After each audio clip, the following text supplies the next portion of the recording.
नमस्कार, DD news पर आप दो टूक देख रहे हैं। मैं हूं अशोक श्रीवास्तव। आमतौर पर मुझसे और मेरे कार्यक्रम दो टूक से कांग्रेस और कांग्रेस समर्थकों को एक शिकायत रहती है कि मैं उनकी तारीफ नहीं करता, उनकी अच्छी बातें नहीं बताता। लेकिन आज मैं दो टूक की शुरुआत ही कांग्रेस की तारीफ से कर रहा हूं। इसलिए जो लोग मुझसे नाराज हैं बड़े ध्यान से सुने, क्योंकि आज दो टूक की शुरुआत में कांग्रेस की तारीफ से कर रहा हूं। देखिए, कांग्रेस की एक सबसे बड़ी तारीफ जानते हैं क्या है? कांग्रेस की सबसे बड़ी खूबी यह है कि कांग्रेस में कंसिस्टेंसी है, निरंतरता है। जानते हैं किस बात की कंसिस्टेंसी, किस बात की निरंतरता है? आपको तीन मैं साल याद दिला रहा हूं। साल 1937, 1985 और 2026। 1937, 1985, साल 2026, ये अलग अलग कालखंड है, अलग अलग वर्ष हैं। लेकिन इन तीनों जो वर्ष हैं, ये जो तीनों साल मैंने बताए, इनमें लंबा गैप भी है। लेकिन 1937, 1995, 2026 कांग्रेस की कंसिस्टेंसी बनी रही है। कांग्रेस की नीतियों में निरंतरता दिखती रही है। जो कांग्रेस 1937 में भारत की आजादी से पहले मुस्लिम तुष्टीकरण के लिए वंदे मातरम का काटने, वंदे मातरम को सेंसर करने के लिए तैयार हो गई थी, 1985 में उसी कांग्रेस ने तुष्टीकरण के लिए शाहबानो मामले में सुप्रीम कोर्ट का फैसला बदल दिया। और आज साल 2026 में मुस्लिम तुष्टीकरण के लिए कांग्रेस ने एक बार फिर देश के कानून को मानने से इनकार कर दिया और साफ कह दिया कि हम पूरे जो वंदे मातरम वो नहीं गाएंगे। मैंने कहा यह कांग्रेस की खूबी है कि मुस्लिम तुष्टीकरण पर उसकी नीति जो है कभी नहीं बदली, कभी नहीं बदली। भारत की आजादी से पहले भी एकमात्र लक्ष्य था कैसे मुसलमानों को खुश रखना। और उसके बाद ये जो मैंने 3 साल बताए ना, इसके अलावा भी आपको मैं सैकड़ों उदाहरण दे सकता हूं। मनमोहन सिंह जी ने प्रधानमंत्री के तौर पर कहा था कि देश के संसाधनों पर पहला हक मुसलमानों का है। हिंदुओं को आतंकवादी बता देना, आरएसएस को लश्कर तैयबा से ज्यादा खतरनाक बता देना, मुंबई आतंकी हमले का जिम्मा जो है पाकिस्तान से लेकर के उसका पूरा ठीकरा आरएसएस और हिंदू संगठनों पर फोड़ना, ऐसे मतलब सैकड़ों आपको उदाहरण मिलेंगे जिसमें आपको लगेगा कि कांग्रेस की कंसिस्टेंसी, निरंतरता कमाल की है। मुस्लिम तुष्टीकरण को लेकर कांग्रेस पहले से लेकर आज तक बिल्कुल भी नहीं बदली। दरअसल मुद्दा वंदे मातरम को लेकर ही है, क्योंकि 15 अगस्त को और उसके बाद हमने इस पर दो टूक में डिबेट भी करी। आपको मालूम है 15 अगस्त पर एक तरफ लाल किले पर पहली बार वंदे मातरम, पूरा वंदे मातरम गाया गया, 6 छंदों वाला वंदे मातरम गाया गया। वो वंदे मातरम जिसको लेकर, जिसको सुनकर, जिसको सुनाते हुए आज़ादी के मतवाले फांसी के फंदे पर चढ़ जाते थे। लेकिन वही वंदे मातरम 15 अगस्त को जब कांग्रेस मुख्यालय में गाया जा रहा था तो कांग्रेस की सुप्रीम लीडर 2 छंद के बाद बेचैन हो गई। उनकी बेचैनी, उनका गुस्सा उनके चेहरे पर दिख रहा था। उन्होंने हाथ से इशारा किया कि रोको रोको रोको। और जैसे ही ये पता चला कि वंदे मातरम का कांग्रेस मुख्यालय में अपमान हुआ है, कांग्रेस के लोगों ने इसकी लीपापोती करने की कोशिश की और अलग अलग मामले को ट्विस्ट देने की कोशिश की। आपको याद होगा जयराम रमेश ने कहा नहीं वो तो कुर्सी मांग रही थी, खड़गे जी के लिए कुर्सी चाहिए। लेकिन अब यह साफ हो गया कि सोनिया गांधी जो कह रही थी वो कुर्सी नहीं मांग रही थी, जयराम रमेश देश को बरगला रहे थे। कोई कुर्सी नहीं चाहिए थी खड़गे जी को 3 मिनट 10 सेकंड के वंदे मातरम के लिए। दरअसल सोनिया जी को कांग्रेस मुख्यालय में पूरा वंदे मातरम गाना पसंद नहीं आया। उन्होंने 2 पैराग्राफ के बाद जो नेहरू जी ने किया था जिन्ना के आगे सरेंडर, वो जो है सोनिया जी ने इमरान मसूद के सामने सरेंडर करते हुए कहा कि बस करो काटो काटो।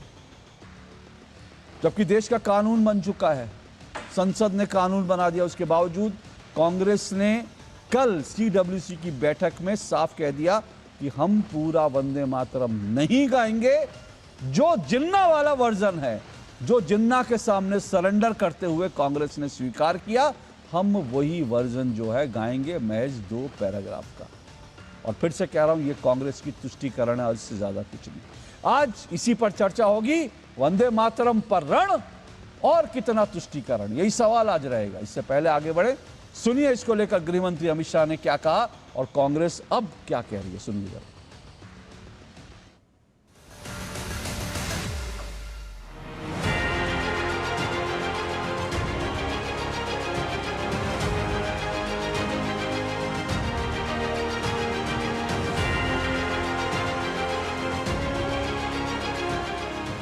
हमारा स्टैंड वेरी क्लियर है। 1937 का resolution, Mahatma Gandhi ji, Pandit Jawaharlal Nehru ji, Devendranath Tagore ji, Subhash Chandra Bose ji, this type of Sardar Patel ji, whatever the decision they took, we will abide that decisions. We are very, very clear on that, that our Congress party workers will do that only. 1937 में Congress party ने मुस्लिम appeasement के लिए वंदे मातरम के 2 टुकड़े कर देश के विभाजन की नींव डाली और वहीं से 2 राष्ट्र के सिद्धांत को ताकत मिली थी और अंततोगत्वा देश का विभाजन हुआ और पाकिस्तान का जन्म हुआ। कांग्रेस का यह निर्णय केवल और केवल इनकी घोर तुष्टीकरण की नीति की पुष्टि करता है। आज कांग्रेस पार्टी 1937 का अपनी पार्टी का रिजोल्यूशन मान रही है और पार्लियामेंट के एक्ट को नकार रही है। मुझे तो बड़ा आश्चर्य है, श्री राहुल गांधी की नेतृत्व में कांग्रेस पार्टी फिर एक बार इस देश में तुष्टीकरण की राजनीति को पुरजोश तरीके से आगे बढ़ा रही है। मैं देश की जनता को अपील करना चाहता हूं कि एक बार इस देश ने गलती करी थी वंदे मातरम के 2 टुकड़े होने देने की और एक गलती के गंभीर परिणाम हमने भुगते हैं। अब देश की जनता एकजुट हो और कांग्रेस पार्टी के इस फैसले के खिलाफ आवाज बुलंद करे कि अब इस देश में तुष्टीकरण की राजनीति नहीं चलेगी। गुरुदेव रविंद्रनाथ टैगोर के सलाह से ही वो प्रस्ताव पारित किया गया था और इसमें कोई कंट्रोवर्सी नहीं है, कोई सवाल नहीं है। ये बार बार ये मुद्दा बनाया जा रहा है। गुलामी के कालखंड की कार्य समिति 1937 का प्रस्ताव, और वो भी कौन सा प्रस्ताव जो जिन्ना की मुस्लिम लीग के आगे पूरी तरीके से आत्मसमर्पण करके कांग्रेस ने किया। कांग्रेस ने यह भी साबित किया है कि वो अपने को संविधान से ऊपर, अपने को देश से ऊपर और अपने पार्टी के प्रस्ताव को संविधान के कानून से ऊपर मानती है। वो अब आज की नई मुस्लिम लीग हो गई है। मैं किसी की वंदना इबादत नहीं कर सकता अल्लाह के सिवा। फिर सीधा सीधा है, संविधान ने मुझे अधिकार दिया, ये मेरा मूल अधिकार है, इसे आप छीन नहीं सकते मुझसे। मोहम्मद अली जिन्ना ने जिस तरह से दबाव डाला है, मोहम्मद अली जिन्ना ने जिस तरह से जो है वो उस वक्त सांप्रदायिक उन्माद पैदा करने की कोशिश की, तो इस मोहम्मद अली जिन्ना रूपी मुगाम्बों को खुश करने के लिए कांग्रेस पार्टी ने वंदे मातरम के टुकड़े टुकड़े किए और उसको जस्टिफाई कर रहे हैं कांग्रेस पार्टी के लोग।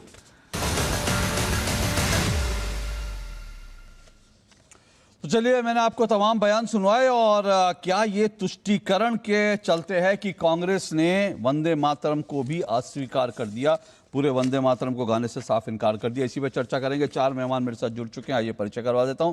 चारू प्रज्ञा जी मेरे साथ जुड़ी हैं, बीजेपी की प्रवक्ता है चारू प्रज्ञा जी, राजनीतिक विश्लेषक, कांग्रेस पार्टी के समर्थक। संजीव कौशिक जी मेरे साथ जुड़ चुके हैं। अशोक यादव जी मेरे साथ जुड़े हैं, समाजवादी पार्टी के प्रवक्ता हैं। और मेरे साथ राजनीतिक विश्लेषक आलोक वत्स जी जुड़े हैं। चारों मेहमानों का शुक्रिया, स्वागत। शुरुआत कर रहा हूँ 1.5 मिनट संजीव कौशिक जी और चारू प्रज्ञा जी, आप दोनों को। संजीव कौशिक, कानून बना देश का, उस कानून को भी नहीं मानेंगे और जिन्ना का जो वर्जन था, जिन्ना के सामने सरेंडर वाला जो वो वंदे मातरम था, वो स्वीकार है, लेकिन दूसरा जो फुल वर्जन है वो स्वीकार नहीं। क्या ये सिर्फ मुस्लिम तुष्टीकरण के लिए, क्योंकि इमरान मसूद ने साफ कह दिया, समाजवादी पार्टी के नेता साफ कह रहे हैं, असदुद्दीन ओवैसी के नेता साफ कह रहे हैं, मुस्लिम कह रहे हैं कि हम तो नहीं गाएंगे। तो क्या ये मुसलमानों के सामने सरेंडर है? अशोक जी, राष्ट्रीय गीत अपमान रोकथाम अधिनियम क्या कहता है? उसके कानून के जो कॉज है वो क्या कहते हैं? वो ये कहते हैं कि जरूरी नहीं है कि आप 6 स्टेंजा गाएं, पहली बात। दूसरी बात ये कि वो ये भी कहता है कि यदि कोई इस गीत के बीच में व्यवधान पैदा करता है और जानबूझ करके यदि अपमान करने की कोशिश करता है तो उसके ऊपर कानूनी कार्रवाई की जाएगी। वो ये भी कहता है कि यदि चुपचाप कोई खड़ा रहता है तो भी कोई फर्क नहीं पड़ता है, वो सम्मान कर रहा है। वो ये भी कहता है कि अनिवार्य कहाँ है, सरकारी स्कूलों में, सरकारी कॉलेजों में, सरकारी कार्यालय में। क्या किसी पार्टी मुख्यालय में भी ये सर्कुलर कहता है कि पार्टी मुख्यालय में भी ये 6 स्टेंजा गाया जाए? 2 स्टेंजा गाने वाले अपराधी, देशद्रोही घोषित किए जाएंगे? यदि ये शर्त है तो ईमानदारी से हम तो आप ही से पूछना चाहेंगे, सुबह शाम जो गोल गोल गोला घुला करके बना करके खो खो खी करते हैं, क्या वो भी नमस्ते सदा वत्सले मातृभूमि के बदले में वंदे मातरम गाएंगे क्या? यदि वो भी नहीं गाते हैं तो उनको भी राष्ट्रद्रोही कहिए, देशद्रोही कहिए आप। नहीं होगी इतनी हिम्मत, किसी में नहीं होगी कि वो खुल के ये बात कहे। दरअसल आप कर क्या रहे हैं? दरअसल राष्ट्र को आप गुमराह कर रहे हैं। जो 80 सालों से जिस पे सारे लोगों ने स्वाभिमान के साथ वंदे मातरम कह के लोग फांसी के फंदे पे झूल गए। क्या आप किसी ने पूछा उनसे कि आपने पूरा स्टेंजा 6 स्टेंजा क्यों नहीं गाया और कैसे फांसी के फंदे पर झूल गए? आप किसका अपमान कर रहे हैं? हिंदुस्तान के तमाम उन लोगों का अपमान कर रहे हैं, तमाम उन जो देश के लिए अपनी जान। जी ओके, आपके 1.5 मिनट हुए। थोड़ा सा बेचैनी मुझे दिख रही थी चारू जी की। चारू जी, उनके 1.5 मिनट तो दिए थे, आप इतना बेचैन हो गई उनकी बातों में। नहीं, मुझे उनकी बातों में सच्चाई नहीं दिख रही थी अशोक जी। मुझे भी मेरे 1.5 मिनट हाँ, प्लीज दे बिल्कुल। दीजिए। देखिए, शुरू से शुरू करते हैं। आज प्रश्न हमारे सामने 2 स्टैंजा या 6 स्टैंजा का नहीं है। आज प्रश्न हमारे सामने कांग्रेस की सोच का है। आज प्रश्न हमारे सामने ये है कि 90 साल हो गए लेकिन ये तुष्टीकरण की जो मेंटालिटी है ये बदली ही नहीं, और ये बड़ी समस्या है और मैं इसके बारे में बात करना चाहती हूँ। अच्छा, अभी थोड़े समय पहले आपने एक बाइट चलाया था जिसमें जयराम रमेश जी कह रहे थे गुरुदेव टैगोर ने कहा है। मैं आपको इसका थोड़ा बैकग्राउंड बताना चाहती हूँ। जब वंदे मातरम लिखा गया, गुरुदेव टैगोर ने खुद कांग्रेस की एक मीटिंग में आज़ादी से पहले पूरे वंदे मातरम को गाया था और पूरा वंदे मातरम गाया जाता था हर एक मीटिंग में। आपको मालूम है ये गाना बंद कब हुआ? जब नेहरू जी अध्यक्ष बने। तो मौलाना आजाद जी जब कांग्रेस को लीड करते थे तब कोई आपत्ति नहीं थी, किसी मुस्लिम को कोई समस्या नहीं थी, क्योंकि उस समय की जो कांग्रेस थी, आजादी से पहले की जो कांग्रेस थी, उसमें हिंदू भी थे, उसमें मुस्लिम भी थे और मिलकर वंदे मातरम गाते थे। आपत्ति तब शुरू हुई जब नेहरू जी अध्यक्ष बने। और ये झूठ बोलते हैं कि ये सुझाव किसी और का था, ये सुझाव टैगोर जी का था। ये नहीं, ये सच्चाई नहीं है। नेहरू जी ने एक चिट्ठी लिखी थी 1937 में और उसमें जो उन्होंने एग्जैक्ट शब्द का प्रयोग किया था वो ये था कि अगर ये पूरा गाना गाया जाएगा इट विल इरिटेट मुस्लिम्स। ये सच्चाई है। सुभाष चंद्र बोस जी को ये चिट्ठी लिखी गई थी, आप जाकर इसको चेक कर लीजिए। तो भाई आपको लगता है कि इट विल इरिटेट मुस्लिम्स। अब बहुत जल्दी से मैं एक यहाँ पे बात और बोलना चाहती हूँ। अगर आप जन गण मन गा रहे होते तो 2 लाइन गा के रुकने की आप में हिम्मत थी क्या? नहीं है ना। तो आप यही सेम पॉलिसी और यही सेम नियम आप अपने राष्ट्रगीत और राष्ट्रगान पर बराबर क्यों नहीं लगाते? 5 दिन पहले आप और आपके सारे लोग झूठ बोलते घूम रहे थे। आप बोल रहे थे कि अरे खड़गे जी थक गए, सोनिया जी को चिंता हो गई। नहीं, सोनिया जी को ना उस समय कोई चिंता हुई थी, ना खड़गे जी थके थे। सच्चाई ये है कि इन्होंने हम सब की आंखों पर फिर से पर्दा डालने की कोशिश करी थी, अपनी इस आइडियोलॉजी, अपनी इस नफरत को छुपाने की कोशिश करी थी, लेकिन तब नहीं तो आज हमारे सामने आज इनका सच आई गया है। ओके, संजीव डाउन टाइमर लगाने का क्या मतलब है अशोक जी? नहीं, मैं अब आपको ही समय दे रहा हूं, आपको ही समय दे रहा हूं। आप बिना टाइमर के जवाब दीजिए संजीव जी, झूठ नहीं बोल रहे थे। और आप खुद 5 दिन पहले के डिबेट्स में मैं आपके बयान सुनवा देती हूं आपको संजीव जी, बाकी छोड़ दीजिए, दूसरों की बात ही नहीं करते, आपकी बात करते हैं। 5 दिन पहले, 4 दिन पहले, 3 दिन पहले आप नहीं बोल रहे थे कि खड़गे जी थक गए थे। ओके, अब आपको ही समय दे रहा हूं, आप पूरा समय लीजिए, काउंटर कीजिए। मैं सिर्फ ये कह रहा हूं कि क्या ये मूलभूत समस्याओं से भटकाने के लिए भारतीय जनता पार्टी का नया शगुफा नहीं है क्या? अशोक जी, आप कभी चर्चा करेंगे? अरे बिहार में, मेरी बात तो सुन लीजिए। बोलिए। अब बिहार में ही 40 बच्चे बीमार पड़ गए चूंकि नमक के बदले उनको सर्फ दे दिया गया। राजस्थान में ये सर्कुलर जारी कर दिया गया कि किसी भी मीडिया के लोगों का सरकारी स्कूलों में एंट्री नहीं होगी। साथ साथ उत्तर प्रदेश में भी ये सर्कुलर जारी कर दिया गया। सर्कुलर नहीं जारी किया सरकार के द्वारा नहीं, लेकिन बीएससी के द्वारा बहुत जगहों पे ये बात जारी कर दी गई है, बहुत जिलों में ये बात जारी कर दी गई है। क्या इन सारे मुद्दों से ज्यादा महत्वपूर्ण ये है कि राष्ट्रगान यदि हम पूरा गाएंगे तो देशभक्त कहलाएंगे और नहीं गाएंगे तो नहीं देशभक्त कहलाएंगे? किसको भरमाना चाहते हैं आप? 80 सालों के बाद में क्या इसी मुद्दे पर हम अटके रहेंगे? हमारे देशभक्ति को तौलने का यही एक तरीका है। दरअसल एक बात मैं खुल के कह रहा हूं कि 20% का डर दिखा के 80% का वोट बटोरने का जो सिस्टम लगातार चलता चला आ रहा है, अब उससे ये 2 कदम आगे हैं। ये अब ये बात कहने की कोशिश कर रहे हैं और प्रयास कर रहे हैं कि नहीं। आप मुझे बताइए, संविधान क्या कहता है? कोई जबरदस्ती अशोक जी से कलमा पढ़वा सकता है क्या? आपसे कोई नमाज पढ़वा सकता है क्या? यदि संविधान इस बात की इजाजत नहीं देता है तो ये संविधान इस बात की भी इजाजत नहीं दे सकता है कि किसी दूसरे धर्म के लोगों से हम अपने धर्म की बात पढ़वाएं। एक मिनट देखिए, एक मिनट चारू जी, एक मिनट, मैं आपको रिस्पॉन्ड करने का मौका दे रहा हूँ। एक छोटी सी बात जो संजीव जी आपने कहा ना, मेरा 2 छोटे से मेरे इंटरवेंशन है। पहली बात आपने कहा बिल्कुल मेरे से कोई जबरदस्ती थोड़ी कलमा पढ़वा सकता है, लेकिन मेरे साथ ऐसा हो सकता है कि मैं कहीं जाऊं और मुझे कहीं कलमा पढ़े और कलमा नहीं पढ़ पाऊं तो मुझे गोली मार दी जाए। ये तो हो सकता है, इस देश में हुआ है, हमने देखा है, कलमा नहीं पढ़ने पे गोली मार दी गई है। ठीक है, वो हो सकता है। ये दूसरी बात जो आपने कहा ना, देखिए जिस दिन संसद में कानून बना है ना, जिस दिन संसद में कानून बना कि भाई अब से जो है पूरा वंदे मातरम होगा और राष्ट्रगान की तरह उसको भी, हमने कोई डिबेट नहीं करी।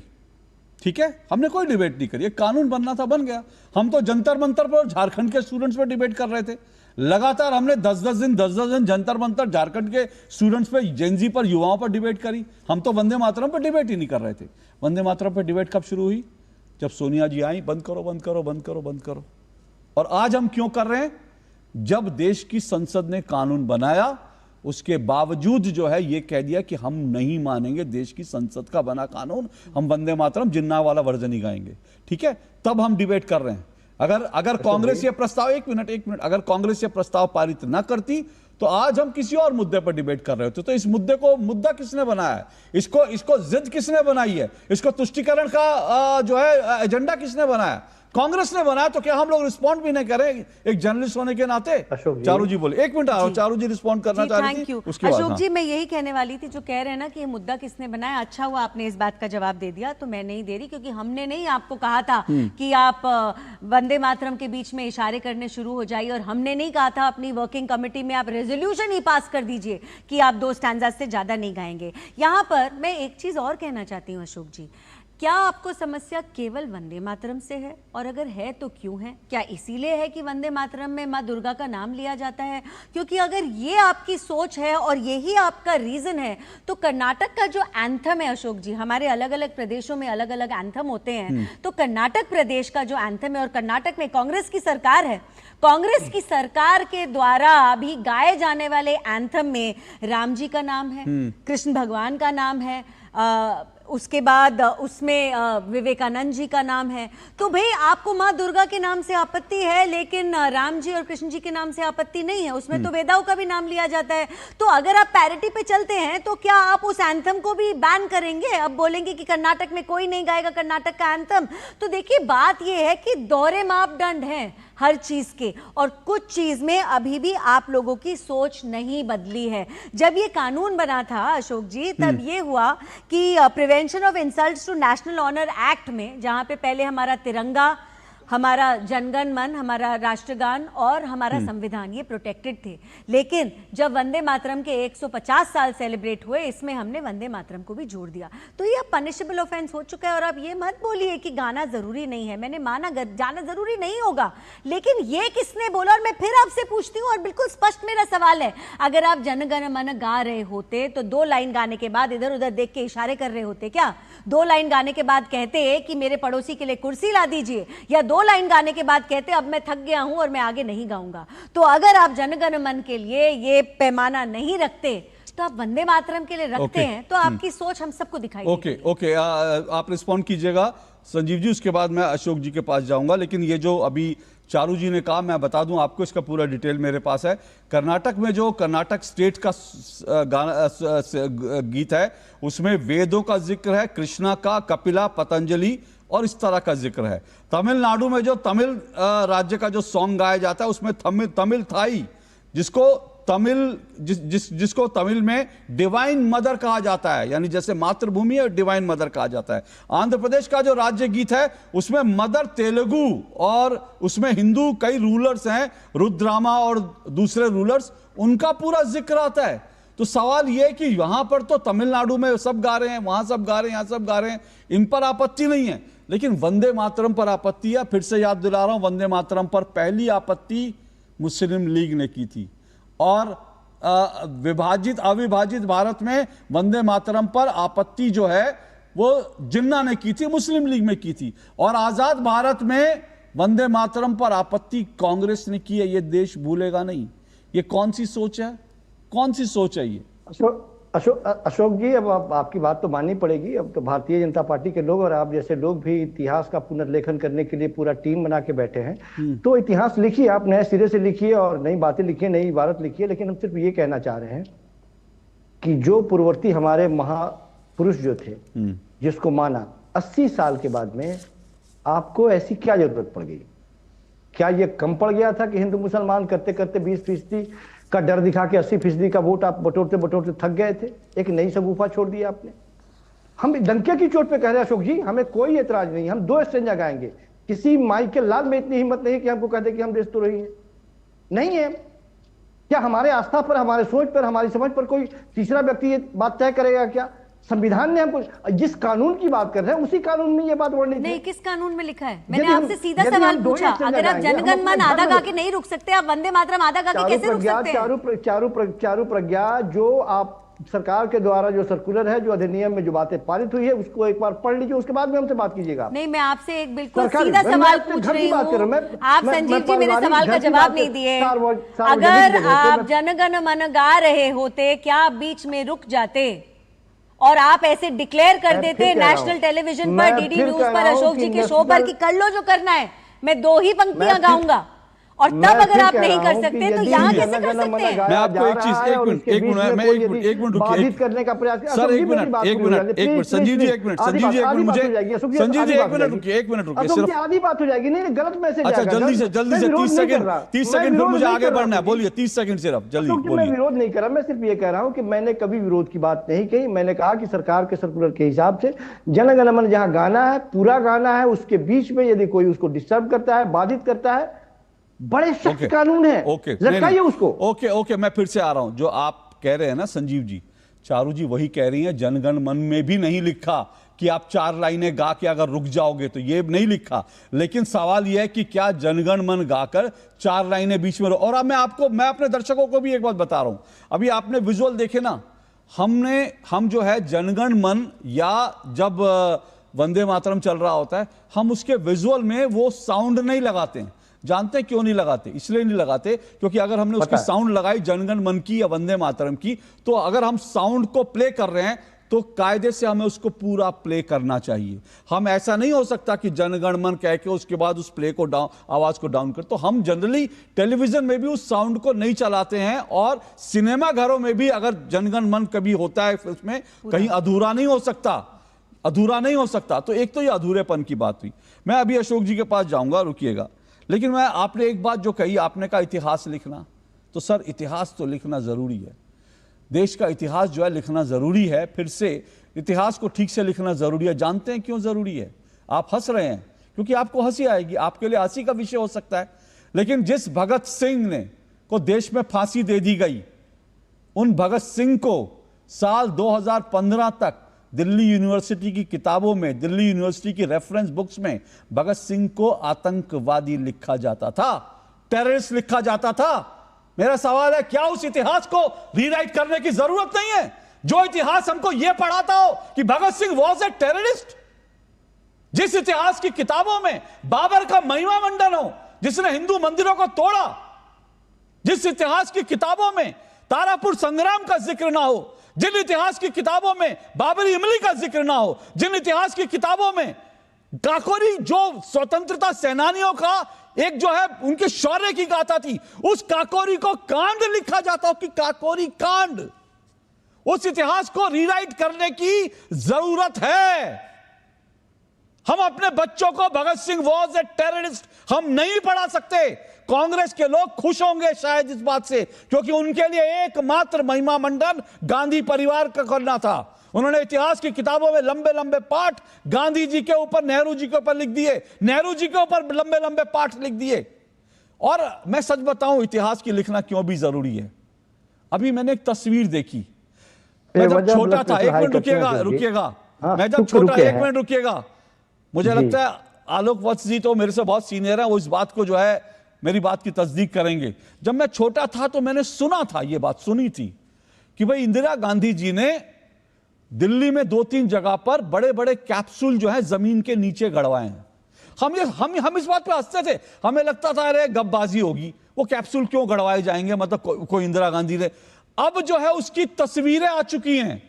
इंदिरा गांधी जी ने जब वो प्रधानमंत्री थी, दिल्ली में 3 बड़े बड़े कैप्सूल जो हैं वो जमीन में गड़वाए थे। और जानते हो उन कैप्सूल में क्या थे? उसमें जानवरों की हड्डियां थी, उसमें बाकी चीज थे, क्योंकि एक तांत्रिक ने कहा था उन्हें कि अगर ये सब चीजें आप करेंगी तो आपकी सत्ता बरकरार रहेगी। और साथ में उन कैप्सूल के अंदर इंदिरा जी का और गांधी खानदान का महिमा मंडन कर रखा है, ताकि कभी जो है धरती में कुछ हो, उसके बाद वो कैप्सूल निकले, उसके बाद जो है बच्चे इतिहास में पढ़ें कि इंदिरा जी तो देवी थी, इंदिरा जी महान थी, गांधी परिवार महान था, देश को आजादी गांधी परिवार ने दिलाई। हो सकता है उसमें यह भी लिखा हो कि आजादी दिलाने में इंदिरा गांधी जी का बहुत बड़ा रोल था। ये सब चीजें होंगी। अब आप परेशान मत होइए, मैंने जो बोला वो एक एक चीज मैं ठोक के बता रहा हूं। लेकिन रुकिए, अब मुझे अशोक यादव जी के पास जाना है। अरे आपके सहयोगियों की तो राय ले लूं।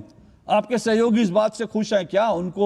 उनको बहुत खुशी है कांग्रेस के, क्योंकि मैं फिर से कह रहा हूं, हम आज ये विषय अगर डिस्कस कर रहे हैं तो इसलिए कर रहे हैं क्योंकि कांग्रेस ने प्रस्ताव पारित करा है।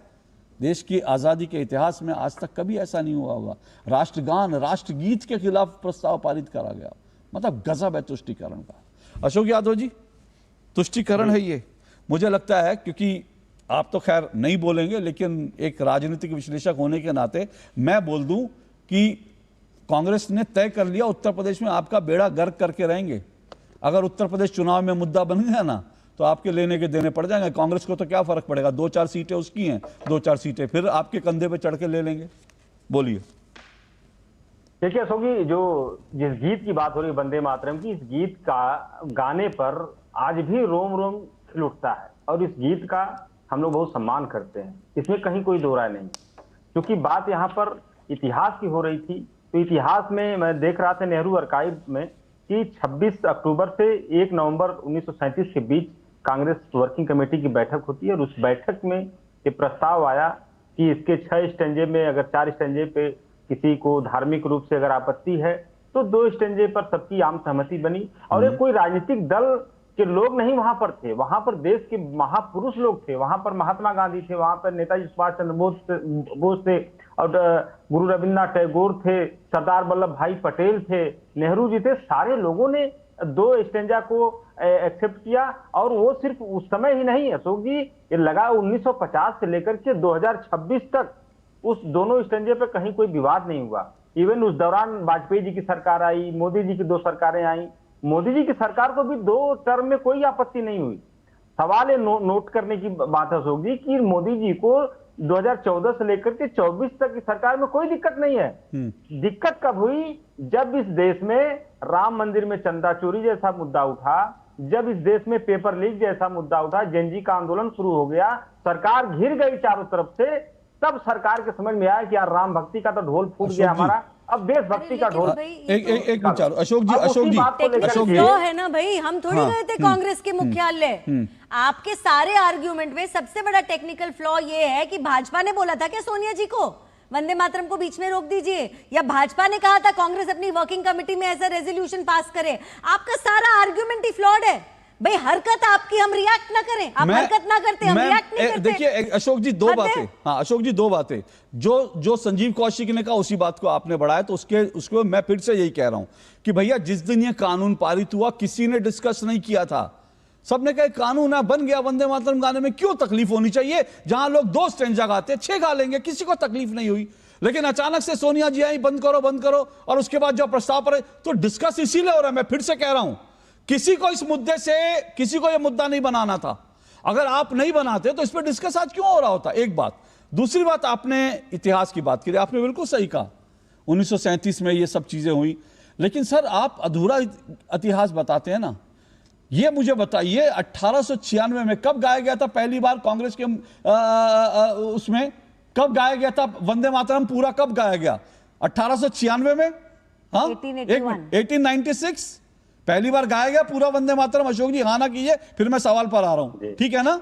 1896 से 1937 तक, 1936 तक सारे कांग्रेसी पूरा गाते थे। तो 1937 में किसने उनको काटा था कि भाई सेंसर कर दो, इसको काट दो वंदे मातरम को? किसकी आपत्ति पर हुआ था? यह बताना भूल गए आप इतिहास में? अब बता दीजिए, अपने मुंह से बता दीजिए कि 1937 में 40 साल तक कांग्रेस के अधिवेशनों में पूरा वंदे मातरम बजता गया। गांधी जी गाते रहे, नेहरू जी गाते रहे, रविंद्रनाथ टैगोर 1896 में पहली बार रविंद्रनाथ टैगोर नहीं गाया था। और उस समय कांग्रेस के अध्यक्ष रहमतुल्लाह थे, एक मुस्लिम थे, किसी को कोई आपत्ति नहीं हुई। 40 साल तक कांग्रेस में सारे बड़े नेता वंदे मातरम पूरा गाते रहे। अब मुझे इतिहास का वो हिस्सा बताइए अशोक जी कि 1937 में किसने आपत्ति करी थी और किसकी आपत्ति पर सेंसर किया गया? अब मुझे इतना इतिहास बता दीजिए, आप तो इतिहास के अच्छे जानकार हैं। जिसकी आपत्ति पर अशोक जी, जिसकी आपत्ति पर 4 स्टैंजा हटाया गया, उसी के साथ श्यामा प्रसाद मुखर्जी ने मिलकर के सरकार बनाई। एक झूठ को छुपाने के लिए दूसरा झूठ ले आए। मैं आपको चुनौती दे रहा हूं अशोक यादव जी, मुझे निकाल कर दिखा दीजिएगा, अगर जो है मुस्लिम लीग के साथ सरकार बनाई हो। आपको मैं ओपन चुनौती दे रहा हूं, और चाहें तो आप इसके ऊपर अगली डिबेट में 1 घंटा में से डिबेट कर लें। मैं आपके सारे तर्कों को है सच के साथ झूठा साबित कर दूंगा। अब मुझे बता दीजिए, अब जो आपने कहना चाहा ढक छुप कर, वो साफ है जिन्ना की आपत्ति पर, ठीक है। और मैं फिर से एक बात कह रहा हूं और फिर आलोक जी के पास आ रहा हूं। देखिए सीधी सी बात है, 40 साल तक कांग्रेस को किसी को आपत्ति नहीं हुई। कांग्रेस में मौलाना आजाद जैसे लोगों को आपत्ति नहीं हुई, लेकिन जब जिन्ना ने आपत्ति करी ना, मुस्लिम लीग ने आपत्ति की, तो उस वक्त नेहरू जी को लगा कि भाई मेरी कुर्सी डगमगा जाएगी, तो क्या करना चाहिए? तो कोई बात नहीं, तुष्टीकरण का फॉर्मूला अपनाते हैं। और नेहरू जी ने तुरंत जो है हथियार डाल दिए। मतलब सोचिए 20 दिन के अंदर, 20 दिन पहले आपत्ति की थी, 20 दिन में नेहरू जी ने कहा अरे वंदे मातरम हटाओ भाई, कुर्सी सलामत रहे तो सब सलामत है। तो उन्होंने तुरंत जो है वंदे मातरम को काट दिया कि नहीं अब नहीं होगा वंदे मातरम पूरा, ठीक है। और क्या सोचकर किया था कांग्रेस ने? नेहरू जी की बात छोड़ दीजिए, जिन्होंने इस प्रस्ताव को स्वीकार किया, सबके मन में यह था कि भाई देश को आजाद कराना है, सब लोग मिलकर काम करेंगे। मेरा सवाल सिंपल सा है, जब आपने हथियार डाले जिन्ना के सामने, जब आपने सरेंडर किया, घुटने टेके जिन्ना के सामने, तब आपको मालूम था कि जिन्ना आप साथ देंगे। लेकिन उसी जिन्ना ने जब आपकी पीठ में खंजर घोपा, और जब उसी जिन्ना ने जब देश का बंटवारा कर दिया, उसके बाद आपको क्या तकलीफ थी पूरा वंदे मातरम गाने में? तब क्या तकलीफ थी? क्यों तकलीफ? इसलिए थी क्योंकि उसके बाद जिन्ना के जो चेले यहां रह गए थे ना, उनके साथ भी तो गुटर गुटर करनी थी। और आज सोचिए, कांग्रेस अगर पूरा वंदे मातरम गा देगी तो राहुल गांधी जी जब दोबारा अमेठी से, रायबरेली से हारेंगे तो वायनाड जा पाएंगे? जब प्रियंका गांधी जी अगला चुनाव वायनाड से लड़ने जाएंगी मुस्लिम लीग के झंडों के साथ, तो क्या प्रियंका जी दोबारा चुनाव जीत पाएंगी? तो दरअसल गांधी परिवार की जो कुर्सी है वायनाड जैसी जगह पर सुरक्षित रहे, वो एक बहुत बड़ा कारण है जिसके कारण कांग्रेस ने तुष्टीकरण के चलते हथियार डाल दिए। आलोक जी, आपको नहीं लगता ये तुष्टीकरण? भाई सवाल ये कि क्या फर्क पड़ता है, मतलब वंदे मातरम ही तो है, गा लिया, अगर 3 मिनट 10 सेकंड गा दिया तो आपको कौन सा आप पहाड़ टूट जाएगा भाई। देखिए अशोक जी, एक मैंने बचपन में एक लाइन सुना था, पोथी पढ़ जगमुआ पंडित भया न कोई। आज देश में जिस तरीके की परिस्थितियां चल रही हैं, बहुत सी पुरानी रीतियों को हमने गटर में फेंक दिया। 3 तलाक, हलाला,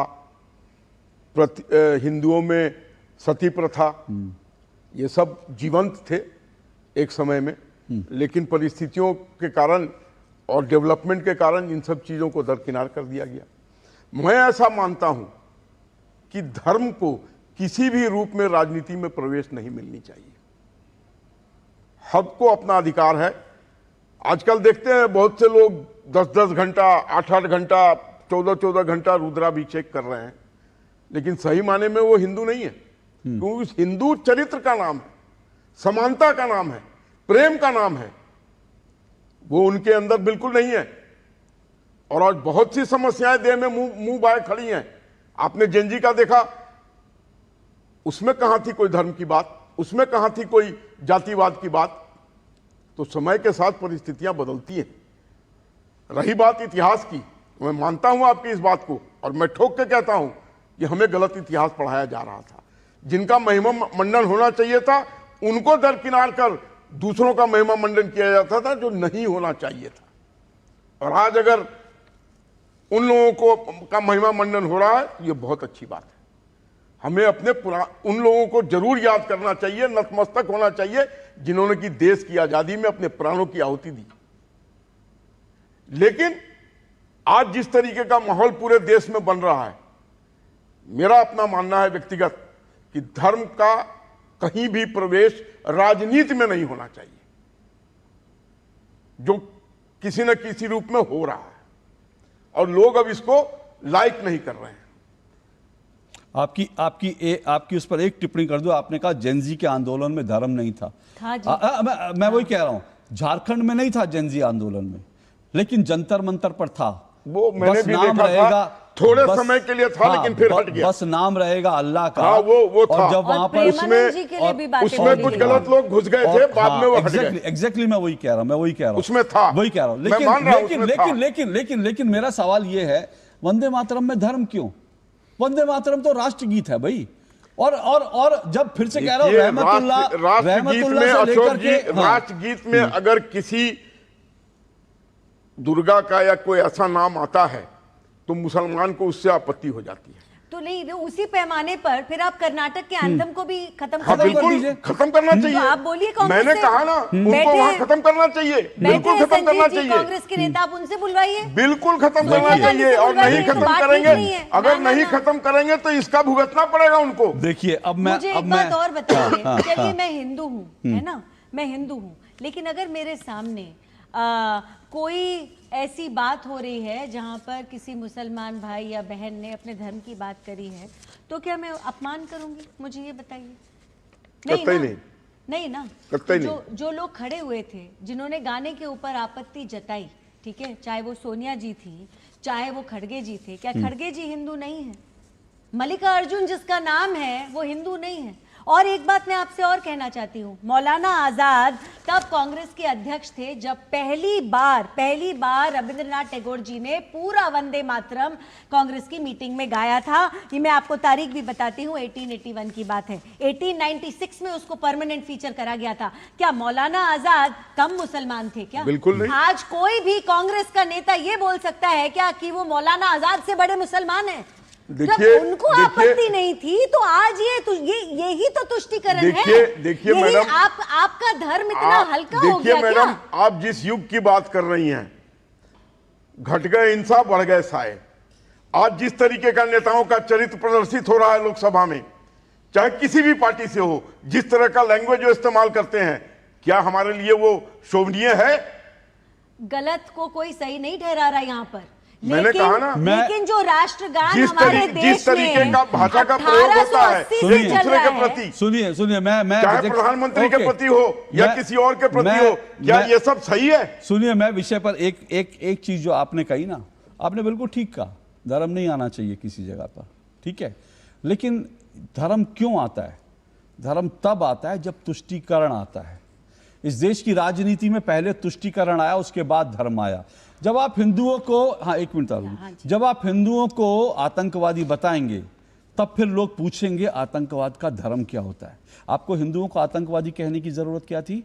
आपको हिंदू आतंकवाद जो है की थ्योरी देने की जरूरत क्या थी? जब आप कहेंगे हिंदू आतंकवाद होता है, तब फिर कुछ लोग पूछेंगे कि भाई आतंकवाद का धर्म क्या होता है। अब देखिए मैंने शुरुआत, एक मिनट देखिए मैंने आतंकवाद का अशोक भाई कोई धर्म नहीं होता, कोई जात नहीं होती, बिल्कुल नहीं होती। लेकिन जब आप कहेंगे हिंदू आतंकवाद होता है तो फिर बदले में तो लोग सवाल पूछेंगे ना। अगर आप हिंदू, आपने कहा नहीं होता है आतंकवाद का, लेकिन इसी देश में हिंदू आतंकवाद कहा गया, क्यों कहा गया भाई? दूसरी बात देखिए, आपने कहा धर्म ना, मैं एग्जैक्टली यही कह रहा हूं कांग्रेस को, और यह सवाल कांग्रेस उसकी सहयोगी संगठनों से पूछा जाना चाहिए। क्या, मैं अपने दर्शकों से पूछता हूं, क्या आपको मालूम है कर्नाटक में कांग्रेस की सरकार पिछले 2 या 3 साल से लगातार एक टेम्पल बिल जो है लाने की कोशिश कर रही है। गवर्नर ने उसको रोक रखा है, अभी वो राष्ट्रपति के पास है। जानते हैं उस टेम्पल बिल में क्या है? उस टेम्पल बिल में यह है कि जितने हिंदू मंदिर होंगे उनसे 10% सेस लिया जाएगा। अच्छा, गवर्नर ने इस पे एक सवाल पूछा कर्नाटक सरकार से कि यह सिर्फ मंदिरों पर ही लागू होगा या अन्य धर्मों के जो पूजा स्थल हैं उन पर भी लागू होगा? तो सरकार ने कहा नहीं, सिर्फ मंदिरों पर लागू होगा। तो सवाल यह है कि हम चाहते हैं कि बोल लेने दीजिए हम लोगों को भी। अरे एक सेकंड, अरे आप लोगों की कलई तो खोल दूं थोड़ा, उसके बाद दे रहा हूं ना मौका। मुझे 10 सेकंड दीजिएगा, फिर मेरी बात का ही जवाब मैं दूंगा। अभी मेरे पास 10 मिनट है। अरे सुनिए ना, मैंने तो अभी तो मेरे पास, मैं तो इतने दस्तावेज लेकर बैठा था, आप तो एक पहले दस्तावेज में अधीर हो गए। अभी तो बहुत सारी कहानियां सुनानी है, अभी तो बहुत सारी कहानियां सुनानी है आपकी। तो मैं ये पूछ रहा हूं कि भैया हिंदुओं के मंदिरों पर 10% टैक्स लगाओगे और बाकी लोगों के लिए क्या? बाकी लोगों के लिए कुछ नहीं। ठीक है, एक तो ये बात। दूसरी बात मैं आपसे ये पूछना चाहता हूं, आपको मालूम है पूरे भारत सरकार का, मैं संक्षेप में ये बताता हूं क्योंकि मुझे लगता है डिटेल में नहीं, लेकिन एक संक्षेप में फिर चारू जी की टिप्पणी और ब्रेक लेके फिर बाकी में होना।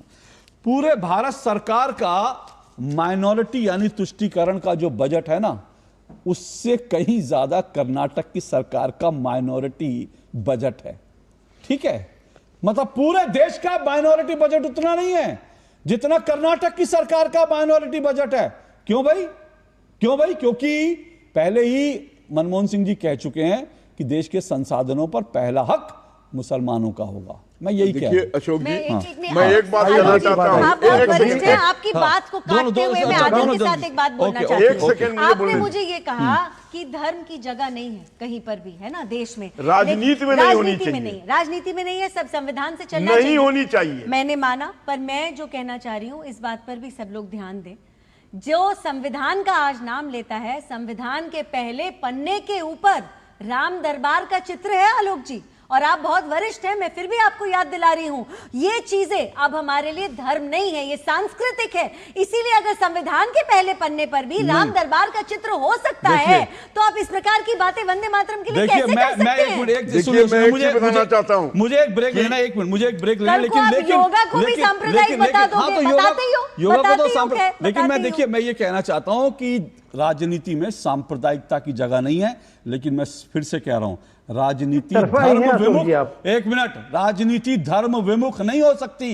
राजनीति धर्म सापेक्ष होनी चाहिए, धर्म निरपेक्ष राजनीति नहीं होनी चाहिए। क्योंकि धर्म तो हमें अच्छी बातें सिखाता है, धर्म सांप्रदायिकता नहीं सिखाता। धर्म हमें यह नहीं सिखाता कि देश के संसाधनों पर पहला हक मुसलमानों का होगा। धर्म हमें यह सिखाता है कि देश के संसाधन जो है सबके लिए इक्वली होंगे। इसीलिए धर्म सापेक्ष राजनीति होनी चाहिए, धर्म निरपेक्ष राजनीति नहीं होनी चाहिए, और न ही सांप्रदायिक राजनीति होनी चाहिए जो कर्नाटक में की गई और जो वंदे मातरम को लेकर की जा रही है। एक छोटा सा ब्रेक ले रहा हूं, ब्रेक के बाद आता हूं।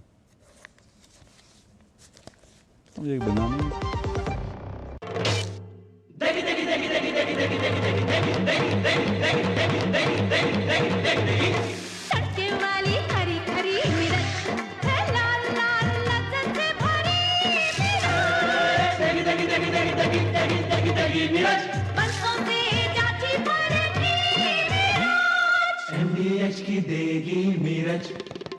देगी मिर्च का तड़का, अंग अंग फड़का। MDH की देगी मिर्च। जरा सी हंसी दुलार जरा सा, the taste of India।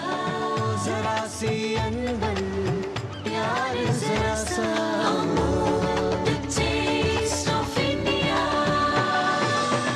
यही तो अमूल है स्वाद इंडिया का, यही तो अमूल है।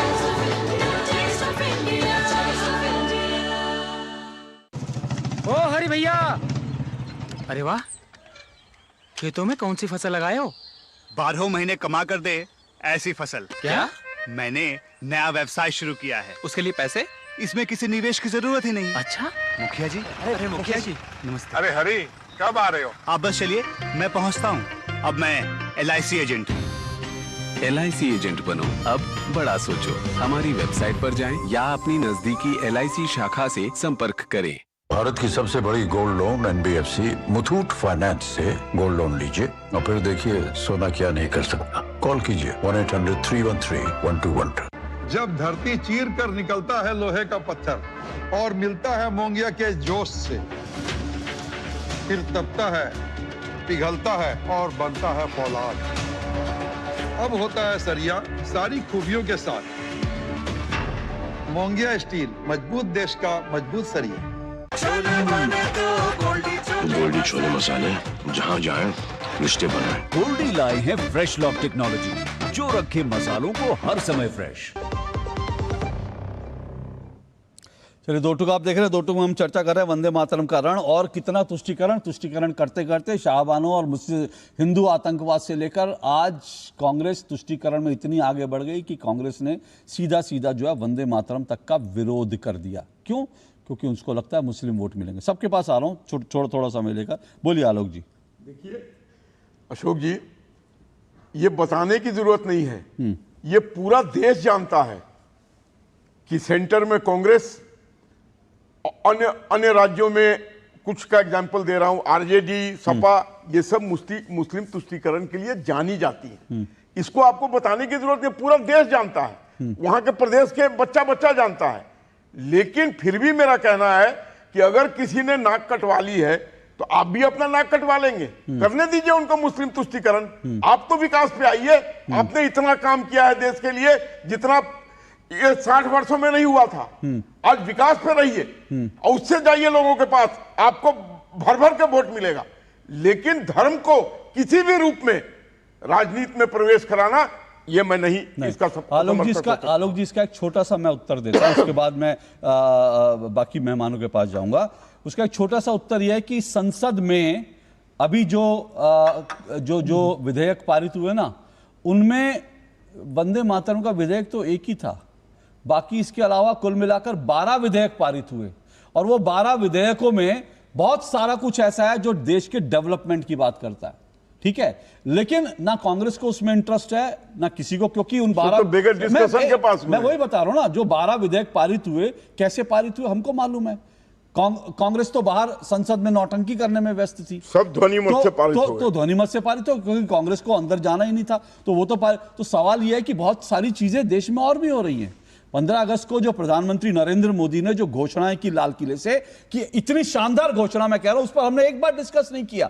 और अगर कांग्रेस ये सब चीजें नहीं करती तो शायद हम उस पर डिस्कस करते कि आप सोचिए कि देश के करोड़ों बच्चों को फ्री कोचिंग, क्या शानदार कदम है।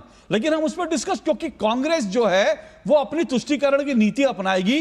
तो मुझे लगता है हमारा धर्म है एक पत्रकार होने के नाते कि हम इस मुस्लिम तुष्टीकरण की नीति को बार बार एक्सपोज करें। संजीव कौशिक बोलिए, फिर अशोक जी के पास आऊंगा। सर अशोक की डिबेट के बाद तो आप घर ही जाते होंगे, चारों भी घर जाएंगे, आलोक जी भी जाएंगे और अशोक जी भी जाएंगे।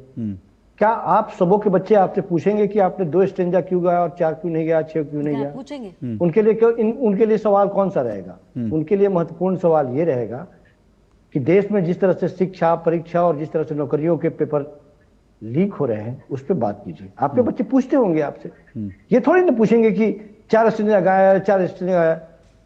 सच बात यह है कि जिस राहुल गांधी के इमेज को खराब करने के लिए लगातार भारतीय जनता पार्टी उसके ऊपर हमलावर होकर बात करती रही, एक थोड़ा सा आईना हम दिखा देते हैं आपको। आपको जानकारी हो कि वायनाड में कितने मतों से जीते थे? 3,64,000 से, और 3,90,000 से रायबरेली से जीते थे। देश के प्रधानमंत्री कितने मतों से जीते थे साहब? 1,52,000 से जीते थे। यदि यही एक पैमाना है जानने, सोचने और समझने का, तो कम से कम ये बात तो समझ में आनी चाहिए ना। आपको ये बात समझ में नहीं आ रही है कि देश की जनता, देश के बच्चे, देश के युवा, देश की महिलाएं, देश के मजदूर, चाहते क्या है आप? पहले हम समझ लें तब तो जवाब दे पाएंगे। अशोक जी, आप हमें कहाँ ले जा रहे हैं? He is लोग क्या चाह रहे हैं, किन मुद्दे पर बात करने के लिए आप हमें कहाँ ले मैं समझ गई आपकी बात। मूल मुद्दे पे आइए लगता है कि लोगों को ये बातें करनी नहीं चाहिए। समझ लिए। देखिए आप ठीक है बोलिए, आप डिस्टर्ब कीजिए, लेकिन अशोक मूल जी, मुद्दे पे मैं आइए। एक चीज कहना चाहूंगा, कम से कम अंतरात्मा को जगह कांग्रेस के ध्वस्तीकरण का जो मेन कारण है, ध्यान में रखिए, एक मिनट संजीव भाई, जो कांग्रेस के ध्वस्तीकरण का मेन कारण है कि एक तंदुरुस्त और स्वस्थ ऑपोजिशन को एक्सपोज, डिपोज एंड प्रपोज करना चाहिए। ये एक्सपोज कर लेते हैं लेकिन प्रपोज नहीं करते हैं और न डिपोज करते हैं। ये बराबर भाग जाते हैं और सारी चीजें ध्वनित मत से एक तरफा पास होती चली जा रही हैं। एक स्वस्थ और तंदुरुस्त ऑपोजिशन में एक्सपोज कीजिए, डिपोज कीजिए, प्रपोज कीजिए, वो आप नहीं कर रहे हैं। ओके, चालू जी रिस्पॉन्ड कीजिए। सुनिए मेरे पास समय कम है, आपको मैंने सुन लिया, अभी अशोक जी के पास जाना है। मैं आपको सुनिए, एक मिनट रुकिए, अभी सुनिए ना। अभी आपको बिना रोक टोक मैंने बोलने दिया, आप जवाब तो ले लीजिए। बोलिए चारू। पहले तो राहुल गांधी का तो हमने नाम ही नहीं लिया था। राहुल गांधी को भी आप जोड़ दीजिए सोनिया जी और खड़गे जी के साथ, तो उसके लिए धन्यवाद। दूसरी बात, आप ये कह रहे हैं कि क्या हमारे बच्चे हमसे पूछेंगे? हाँ जी, बिल्कुल पूछेंगे, क्योंकि हम भी चाहते हैं हमारे बच्चे अच्छी संस्कृति सीखे, हमारे बच्चे गुड मैनर्स सीखे, और हमारे बच्चे ऐसे ना बने कि अगर वो राष्ट्रगान गा रहे हैं तो 2 लाइन गा के रुक जाएं। इस बात का आपने जवाब नहीं दिया था बाय द वे, मैं फिर भी इस बात को पॉइंट करना चाहती हूँ। दूसरी बात, हम वंदे मातरम की बात क्यों ना करें?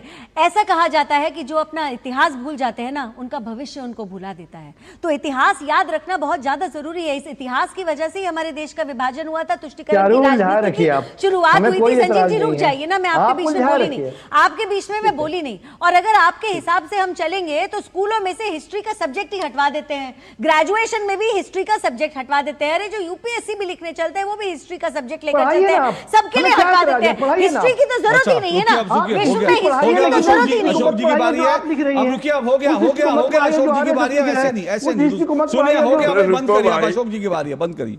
वैसे मेरे से एक सवाल पूछा, उसके बाद मैं दूसरे वाले अशोक जी के पास आ जाता हूँ।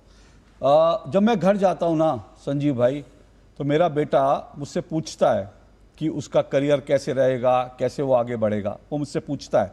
और उसके बाद वो ये भी पूछता है कि ये कांग्रेस वाले मेरे धर्म पर बार बार हमला क्यों करते हैं। मेरा बेटा ये भी मुझसे पूछता है। मेरा बेटा ये मुझसे पूछता है कि हिंदुओं को हिंसक क्यों कहती है कांग्रेस, राहुल गांधी। मेरा बेटा ये भी पूछता है। और अगर आप चाहते हैं तो इस 2 टूक में किस दिन मेरे बेटे के साथ डिबेट कर लीजिएगा।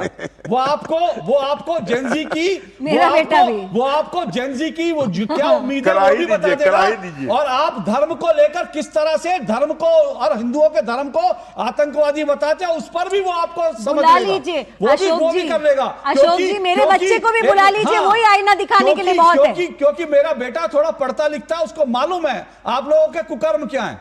अशोक यादव जी बोलिए। जी देखिए अशोक जी, भारतीय जनता पार्टी समाज में कड़वाहट घोलते घोलते अब हमारे बच्चों को जो बिना चीनी का दूध पिलाने पर उतारू है। जो मिठास होती है, वो खाने की मिठास भी उसको रास नहीं आई। समाज में कड़वाहट घोलते घोलते चीनी का दाम इतना बढ़ा दिए कि समाज में कड़वाहट घोलते घोलते खाने में भी कड़वाहट घोलने के चक्कर में पड़ गई। दूसरी बात वंदे मातरम से क्या लेना देना? कुछ तो उनको बोलना है भाई। फ्री कोचिंग की बात कर रहे हैं। दूसरी बात, डिबेट तो आपने शुरू करी है, मैं तो फिर से बोल रही हूँ ना, 5 दिन पीछे चले जाइए। सोनिया जी को बोलिए 5 दिन पहले अपमान ना करती, 1 दिन पीछे चले जाइए, बोलिए कि नहीं पास करें रेजोल्यूशन। मतलब कमाल है। अशोक जी से उनके फेवरेट सब्जेक्ट पे पूछ लेता हूँ, ठीक है, क्योंकि वो चीनी विनी में चले जाएंगे, फिर चीनी पे जाएंगे तो मुझे आपसे पूछना पड़ेगा यूपी में गन्ना किसानों की स्थिति क्या थी, तो डिबेट इधर उधर चला जाएगी समाजवादी पार्टी की। मैं आपसे आपके फेवरेट नेता के बारे में, देश का 56% प्रोडक्शन गन्ना का कर रहा है यूपी। हाँ, मैंने तो मैं आपसे आपके फेवरेट नेता का सवाल पूछ लेता हूं। अखिलेश जी ने कहा कि भाई बीजेपी वाले भी पूरा नहीं गा सकते, ये बात ठीक है, इसीलिए नहीं हमको गाना चाहिए क्योंकि बीजेपी वाले नहीं गा सकते। मैं आप ही के नेता का सवाल आपसे पूछता हूं। बिल्कुल, देखिए बीजेपी वाले अगर पूरा गा रहे होते वंदे मातरम तो वाजपेयी जी की सरकार में पूरा नहीं गाए, मोदी जी के 2 टर्म में पूरा नहीं गाए, तो गाना चाहिए इतना सोगी। तीसरे टर्म में क्यों याद आ गया वंदे मातरम? मैंने इसके पहले बता चुका है। मेरा सवाल तो समझिए, राम भक्ति खोखलापन साबित हो गई, इनकी गंगा भक्ति खोखलापन साबित हो गई, इसलिए फर्जी देशभक्ति दिखाना है गाल बजा करके। अच्छा सर, मेरा सवाल तो समझिए अशोक जी, अपने अपनी बात कह ली, मेरा सवाल तो समझिए। क्या ये आधार हो सकता है जो अखिलेश जी ने कहा कि भाई पूरा नहीं गा सकते इसलिए नहीं गाओ, इसलिए कोई जरूरत नहीं, क्या ये आधार हो सकता है? मैं आप ही के नेता का सवाल पूछ रहा हूं। देखिए अशोक जी, व्यवहारिक रूप से जो मैंने कहा कि अगर पूरा गाते तो वाजपेयी जी की सरकार में क्यों नहीं पूरा अरे करें? सर व्यवहारिक छोड़ दीजिए ना, वाजपेयी जी की मैंने सरकार। सीधा सवाल मोदी पूछा जी की सरकार भाई, में मैं क्यों सीधा, नहीं? अरे दो भाई टर्म मैं मोदी आपके सरकार नेताजी थी। को लेकर सीधा सवाल पूछ रहा हूं। आपके नेताजी ने कहा और उससे पहले भी सपा के प्रवक्ता ने मेरी डिबेट में कहा कि बीजेपी वाले, तो बीजेपी वाले पूरा नहीं गा सकते तो इसका मतलब पूरा राष्ट्रगीत नहीं होना चाहिए। मैं सीधा सवाल आपसे पूछ रहा हूं, क्या यह पैमाना हो? नहीं देखिए, पैमाना जो हमारे राष्ट्रपति जी ने कहा, क्या मतलब आंसर ही अभी नहीं तो है।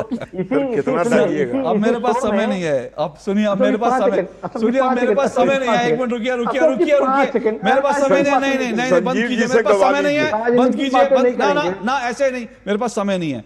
पर मैं सिर्फ इतना निवेदन है अशोक यादव जी मेरा आपसे, क्योंकि आपके नेताजी ने कहा था कि भाई अगर बीजेपी और, तो भाई अगर वो पैमाना मैं मान लूं तो मुरादाबाद झंडारोहण के बाद राष्ट्रगान की एक लाइन गाकर समाजवादी पार्टी के सांसद भूल गए राष्ट्रगान, तो राष्ट्रगान को भी बंद करवा दीजिए, क्योंकि आपके सांसद जो है राष्ट्रगान भी नहीं गा पाते हैं, उनको तो राष्ट्रगान भी नहीं आता है।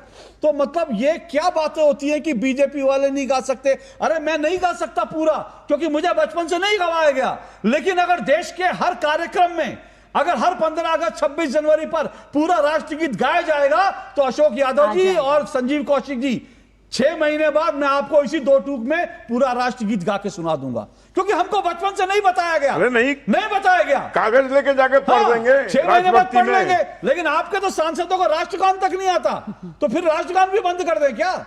मैं सिर्फ ये दिखा रहा हूं कि बड़े सारे कुतर्क होते हैं इस देश में, और फिर से कह रहा हूं, हम लोग आज और भी मुद्दों पर डिबेट कर रहे होते, ये डिबेट और किसी ने नहीं, कांग्रेस ने शुरू करी है। वंदे मातरम का विरोध करके सोनिया गांधी ने डिबेट शुरू करी है, वंदे मातरम को बंद करवाकर, और कांग्रेस वर्किंग कमेटी ने डिबेट शुरू करी है। क्यों? क्योंकि वो नहीं चाहते कि तेलंगाना में आज जो बच्चे पीटे गए उसके ऊपर हम बात कर लेते। वो नहीं चाहते कि झारखंड में जो सरकार कैच 22 में फंस गई है, राहुल गांधी की सरकार, कोर्ट ने आज कह दिया कि कोई भर्ती रद्द नहीं कर सकते, वो नहीं चाहते थे कि इस पर चर्चा हो। वो नहीं चाहते थे कि हिमाचल प्रदेश में जो पेट्रोल के ऊपर जो है